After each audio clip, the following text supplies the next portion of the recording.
My mother's family came to America during the most trying times of their lives. They were dirt poor Asian immigrants that had nothing but the clothes off of their backs and each other. Every single member of my mother's family had to work tirelessly at my grandmother's restaurant just to make ends meet.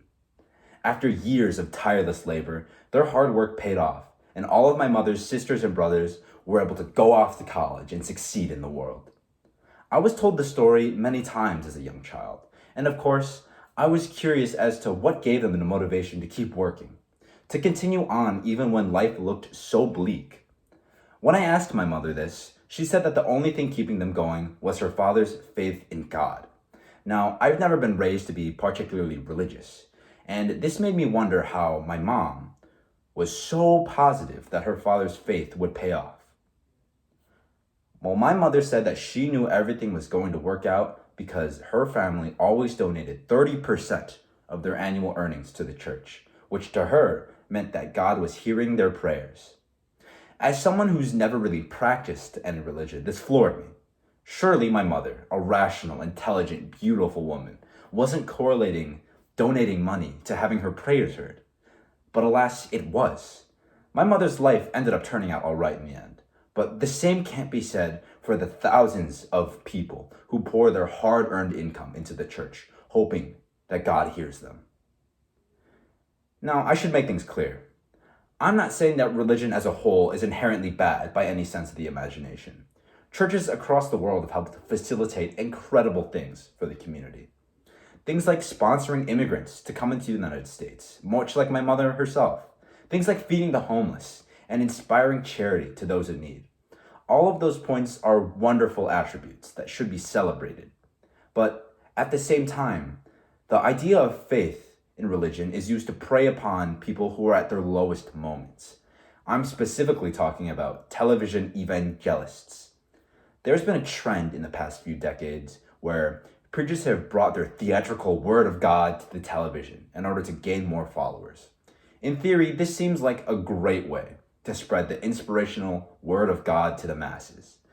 However, most of these televangelists hide their true intentions under the guise of religion in order to extort people out of their money. The most commonly used phrase in these televangelist programs is seed faith. Now, seeds in this case refers to real life money that you donate. And these television pastors are insinuating that by donating money to their program, you are planting a seed of your faith in God. And the more money you donate, the seed will sprout and you will get a major return on your investment. One of these televangelists goes by the name of Todd Kantz, and his show would air late at night on a Christian cable channel. And Todd understood what his audience wanted to hear very well. He would dress up in an expensive suit and speak confidently and promise financial success to his mostly financially illiterate audience. He would draw in viewers by saying things such as, "I understand the laws that govern insurance, stocks, and bonds, and all of that is involved with Wall Street, and God has called upon me as a financial deliverer." This bravado that Todd conducted himself with had fooled many naive and vulnerable viewers who were looking at any avenue to make money quickly. But what bothers me especially about Todd is that he understands that he's preying on those on their last dollars. He understands the implications of what he says and continues to practice and preach without a blink of the eye. Now at this point, you might be like, Ethan, those preachers are just a few bad apples. You can't judge an entire belief system based on a few bad apples. And you're exactly right. There is much more that's wrong than just a few bad apples. The Catholic Church has held an enormous influence over the world since years were first counted. Even today, where the teachings of Jesus and God have been outdated for centuries, the Catholic Church seems to operate without any supervision of the government whatsoever. The Church has been plagued with accusations of pedophilia and molestation, and somehow none of these accused members of the Church have been legally charged or arrested. Even if the pastors are safe from legal prosecution, from loopholes in the statute of limitation laws, then surely you would assume that the church would practice morality and purge the church of those who clearly don't practice what they preach. But no, thousands of pastors accused of wrongdoing are only transferred to another church location with no penalty to their name. And this shows how the church would rather protect a morally corrupt individual than actually practice the teachings they preach.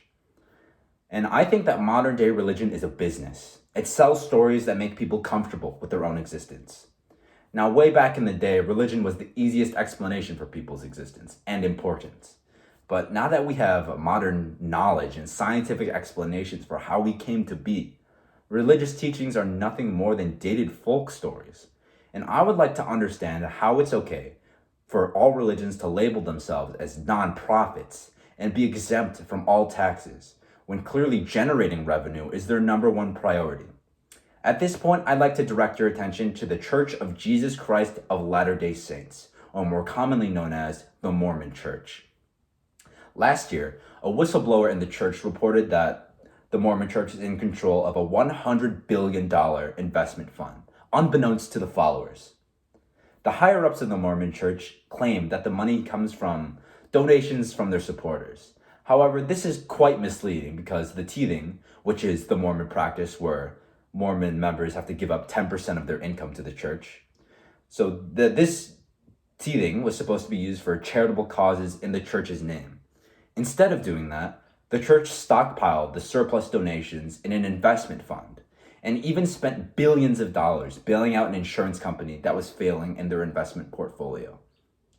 It's clear that this organization masquerades itself as a charitable religion in order to serve their own capitalist agendas. Regardless of what you believe, faith in one's God is not the issue here.